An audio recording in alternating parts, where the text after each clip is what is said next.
அப்போஸ்தலனாகிய யோவான் எழுதின 3ஆம் நிருபம். முன்னுரை. யோவான் எழுதின 3ஆம் நிருபம் 15 வசனங்களை மட்டும் உள்ளடக்கிய ஒரு சிறிய நிருபமாகும்.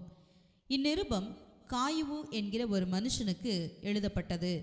இந்நிருபம் ஆரம்ப கால திருச்சபையின் சாட்சியை அறிந்து கொள்ள உதவும் நிருபம். இந்நிருபம் மூப்பர் ஒருவரால் எழுதப்பட்டது. அவர் பெயர் குறிப்பிடப்படவில்லை. இதன் நோக்கம்: காயு என்கிற தனி மனுஷனுக்காக இந்நிருபம் எழுதப்பட்டது. காயுவு என்பவர் சத்தியத்தின் உடன் வேலையாட்களை உபசரித்து வந்தார். தேமோத்திரியு என்பவரையும் ஏற்றுக்கொள்ள வேண்டுமென காயுவுக்கு எழுதுகிறார். தேமோத்திரியு என்பவர் இந்த மூப்பர் அனுப்பும் கடிதத்தையோ அவர்களையோ ஏற்றுக்கொள்ளவில்லை. அவர் சத்தியத்தின் உடன் வேலையாட்களிடமிருந்து மாறுபட்டவராக மூப்பரின் வேண்டுதலை ஏற்றுக்கொள்ளாதவராயிருந்தார். இந்நிருபம் ஆரம்ப கால